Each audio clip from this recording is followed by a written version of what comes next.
Larry Taylor, State Representative from House District 24 and candidate for the Senate down southeast of Houston. But you have been long involved in something in Austin known as TWIA, the Texas Wind Insurance Association, and passed some major reform. It's a semi-controversial issue because it involves trial attorneys. Tell us a little bit about your TWIA efforts and whether or not specifically we're set for a future hurricane. Well, we did funding reforms session before last, after Hurricane Ike hit. If you remember September 2008, Hurricane Ike hit, basically wiped out the fund that was there. We used reinsurance, we were paying the claims. Had about 93,000 claims from Hurricane Ike.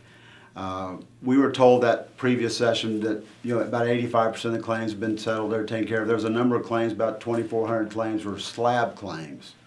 Slab claims Slabs of a hump. Yeah, you come back after the storm, particularly on Bolivar Peninsula, and there's nothing there but a slab. Well, the windstorm policy covers wind, and the flood policy covers flood, water.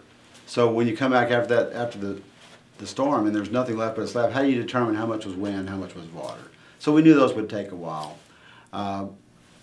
But about a year ago, I read in the paper about this settlement, and the numbers were, at the time, seemed alarming. $180 million in actual damages and $80 million was paid to the lawyers. Really? Now, this was a global settlement and a class action. Just litigated, didn't go to court. It was a mediated settlement. So just like you always hear about, or we hear so often, the folks needing the money get pennies when the attorneys... Well, they got their claims paid, and they should. Mm-hmm. I mean, TWIA, there were a lot of bad things went on at TWIA, and I'm not defending what happened at TWIA.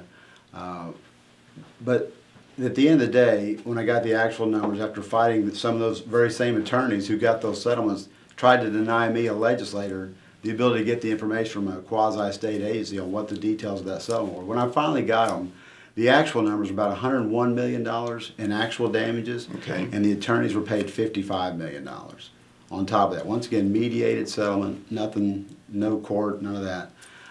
So during the course of the session, the attorneys came and testified to the insurance committee. These people never got any more than they should have gotten in the first place. So I have two problems with that. It took 2 years for these people to find out how much they're going to get paid on their claim. And still, I imagine, ongoing today even. Yeah, well, yeah, they're still happening. But for those slab claims, it's too long and it's too expensive as far as litigation costs. I asked for updated information. How are the mediated settlements going on? They're just the regular claims. They're about 1,000 or so have been settled at that point, 1,100, I believe. And it was another $100 million in settlements. So, if I just say 25%, there's 25 million more of the attorneys on top of the 55 earlier. I also found out that TWIA paid their defense attorneys $48 million. So we're now up to about legal fees of $128 million to pay about $176 million in actual damages. And meanwhile, the insurance fund's being depleted. They're still using current premiums today to pay the losses from Hurricane Ike 3 years ago. Not to mention, we've had over 1,000 lawsuits filed since the 2-year anniversary of Hurricane Ike. So these suits are still coming in. Some of these attorneys, one in particular, is still advertising and getting suits in it. And these are property claims. Either your property is damaged or it's not. It's either fixed or it's not. This isn't something that requires years and years of litigation. A contractor can tell you how much it costs to fix your house. If you can fix that, you fix it, you get done with it. But I heard things from TWIA had real problems as well. I've talked to adjusters who told TWIA like the roof claim was $12,000 and TWIA would say pay $9,000.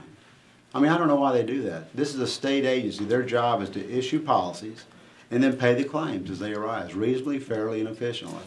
So we've made a lot of changes legislative this last session. We fired the top people at TWIA. The general manager, the head of claims, the head of catastrophe claims have been fired. We're changing the culture there at TWIA. We've instituted a lot of new changes. There will now be an ongoing audit process. Sounds like you're talking about cleaning up government. Well, we're trying to make the agency do what their job is. Yeah. And if they're not doing their job, you fire the people. You don't penalize all the other members of the class, whether it's a policyholder or a taxpayer. You don't penalize taxpayers because the state agency is not doing their job. You penalize the people who are not doing the job. And that's what we've done. So we've instituted a number of changes and reforms at TWIA that's going to get those claims paid much more quickly. Those slab claims I talked about, the commissioner will now form an expert panel before every hurricane season, acknowledge experts in the field, and they'll determine the wind versus water rather than sitting there litigating back and forth during session.